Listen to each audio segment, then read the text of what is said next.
Looking to play your wildcard in FPL? This video has got you covered. Okay,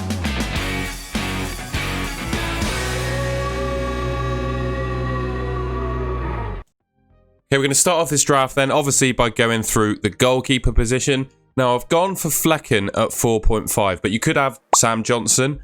Reason I've not gone for him is because Crystal Palace have literally just signed Dean Henderson, and I'm a little bit worried about Johnson's future in the starting lineup. You could also have Rob Sanchez, but I've got three other Chelsea players. So the next best thing, in my opinion, is Flecken. Brentford have got a decent run of fixtures, and despite not having Tony in their team, not that it affects them defensively anyway, they look really good. So for me, Flecken is probably the standout of the 4.5 million keepers.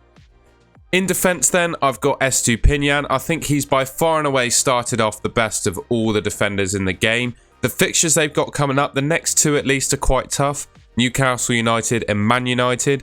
But I think with his attacking upside, he can still do some damage in those games, and I think makes him slightly better than any other option at his price. You could go for a Man City defender, someone like Guardiola, but I doubt his ability to play every game. I think in the long run, and even in the short term to be honest, Estupinian could outscore him. I think Ben Chilwell is pretty much the best defender in the game for the next 5 or 6 game weeks. He's got Nottingham Forest, Bournemouth and Aston Villa as his next 3 fixtures. He's basically playing as a left winger with the high position that Pochettino's got him playing in. So I'm really hopeful not only for some clean sheets from those relatively easy fixtures, but also some attacking returns as well. Ruben Diaz, he's definitely my favourite of the Man City defenders. He seems to be as, in inverted commas, nailed as you can get in a Pep Guardiola lineup. I think he's absolutely integral to their defence, and despite when he's been concussed or ill, he's missed some games this season, but when he's been fit, he's played every game he's been fit for, and I think that's going to continue. And I know they conceded away to Sheffield United, but you could feasibly see 3 clean sheets in those games. Fulham, West Ham, Nottingham Forest. I know West Ham have been doing well, but I feel like Man City can keep a clean sheet in all 3 of those fixtures. So I'm hopeful for Ruben Diaz, and I really like this defensive lineup. Bryan Mbeumo is my first midfielder in the team. Now, I know he's now 6.7 million actually compared to the 6.6 that it says there, but there's still enough in the bank to afford him. At the start of the game, obviously, there were a range of midfielders at 6.5 million, and I touted Mbeumo as the best. I think level pegging with Matoma in terms of open play, like chance creation and chances, getting on the end of. But the fact that Mbeumo will be taking the penalties now Tony's not in the team, always, in my opinion, made him the best option at that price tag, and I think it's paid off. He's scored 3 goals already this season, obviously blanked in game week 3, but he's not going to score every week. Even last season, he had a really fantastic set of returns. I just feel like he's going to kick on even more this season, especially with Tony looking like he's actually going to leave Brentford. There's a real position there to fill for the talisman role, and I think Mbeumo is really stepping up to the plate this season. And across the rest of the season, even when Tony's back into the team, to be honest, I think he's the best midfielder at this price tag. So he's an absolute shoo-in my opinion, for this team. Now, Raheem Sterling looks to be back to his best, at least the best that we saw at Man City and England. And if you look back to his time at Man City, you can see his best season in a Man City shirt down there. And he just, in general, had a fantastic record for them in the league. And if he can re-find any of that kind of form for Chelsea, albeit Chelsea probably not as good a team as Man City have been in the past and currently are now, but I think he can come somewhere close to that level of return should he keep playing at the top level. And he's already said himself that he wants to be the Chelsea top goal scorer this season. So I've got high hopes for Raheem Sterling across the season, and based on what we've seen from him so far, pretty much the last couple of games he's been the best player in the league in my opinion. Nottingham Forest, Bournemouth and Aston Villa up next. I think he can score in each of those games and do really well. Another point, as we mentioned, he wants to be the Chelsea top scorer. The thing is left a bit open at the moment is who is the Chelsea penalty taker. Obviously, Reece James on the sidelines. I think he was touted to be the penalty taker. Enzo Fernandez took the last one and missed it. Obviously, Nicholas Jackson is a potential penalty taker. But given that Sterling himself has said he wants to be their top scorer, I got a feeling he could be on the next penalty. So we'll wait and see for that one. But he's definitely making this wildcard team.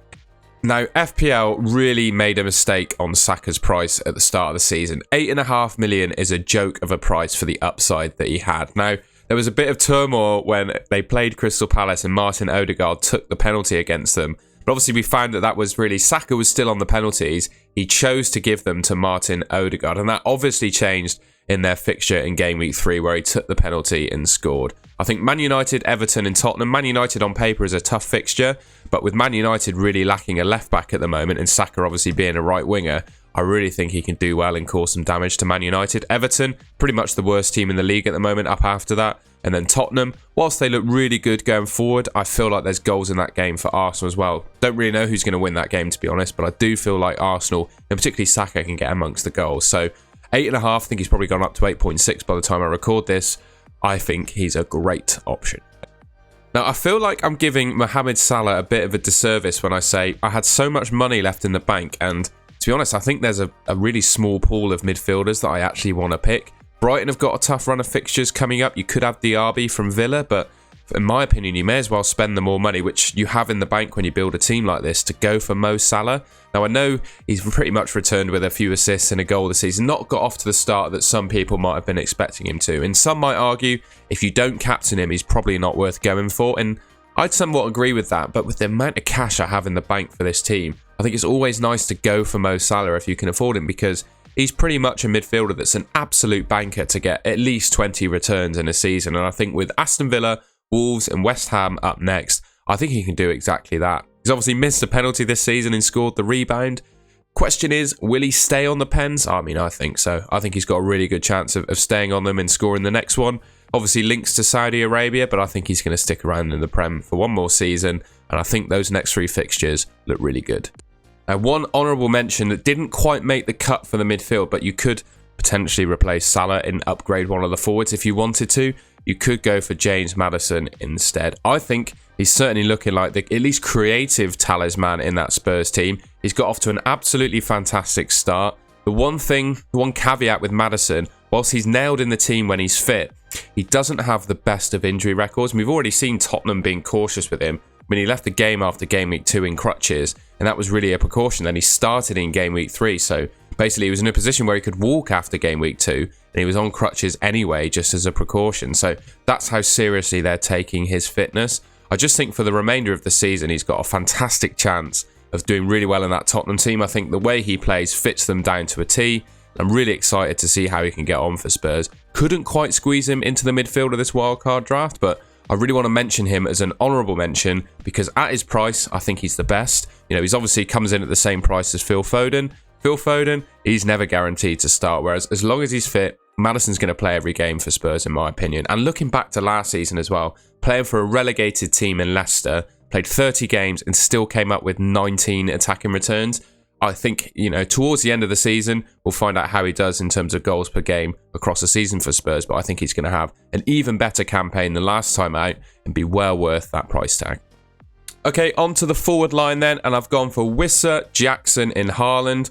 Wissa looks really exciting for Brentford, and he's made a really nice looking partnership with Mbeumo. Got off to an absolutely flying start. I think Bournemouth, Newcastle, Everton, 2 fixtures, certainly there where I think he can score. And to be honest, the way Brentford play against the big teams, they show up with a lot of confidence. And to be honest, I think he can do some damage to Newcastle as well. So I wouldn't be surprised to see him knocking returns in each of those games. Nicholas Jackson, I think he's a bit of a shoe-in at this point. I know he's only got off to 1 goal this season so far, but he's looked really good in that centre-forward position. He showed all the attributes of a really good Premier League striker. I think it's only a matter of time before he finds his true goal-scoring confidence and bangs him in for fun. And with the fixtures that Chelsea have got, I think he's just an obvious pick. Erling Haaland, I mean, I don't need to say any more about him. Literally the best player in the game at the moment.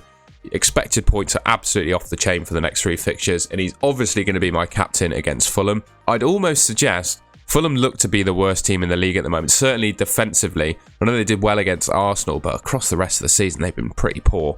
So I think Haaland could even be a triple captain shout for game week 4, but the video's not about that. The video's about the wildcard team, and it's obvious that he's going to make it in. Alright, and here's the team as a whole. In game week 4, it's destined to get 72.4 expected points, and I've got 0.5 million in the bank. The reason I kind of left that money in the bank really is that FPL prices are chopping and changing all the time. I think Saka might have gone up in price, Sterling might go up again. Same with Mbeumo, all these guys could go up in price. So what I wanted to do is build a team that absolutely anyone pretty much can afford with $500,000 in the bank.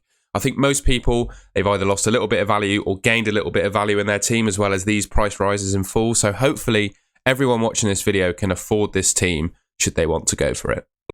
Alright, and that's the end of the video. I hope you enjoyed it and found it useful. Let me know in the comments what you think of this wildcard draft. Obviously, I think it's the best wildcard draft you can go for. I did spend quite a lot of time trying to think of the best combinations of players and positions, etc. And this is what I came up with. So, and as I always say as well, FPL is all about different opinions, right? So if you have a different opinion on what the wildcard draft could be, put it in the comments and other people watching this video might be able to take some inspiration from that as well. If you enjoyed it, I'd really appreciate if you can leave a like rating on the video, subscribe to the Golden Goal channel, which is just there. Obviously, if you've made it this far, I really appreciate it, and I'll catch you in the next one.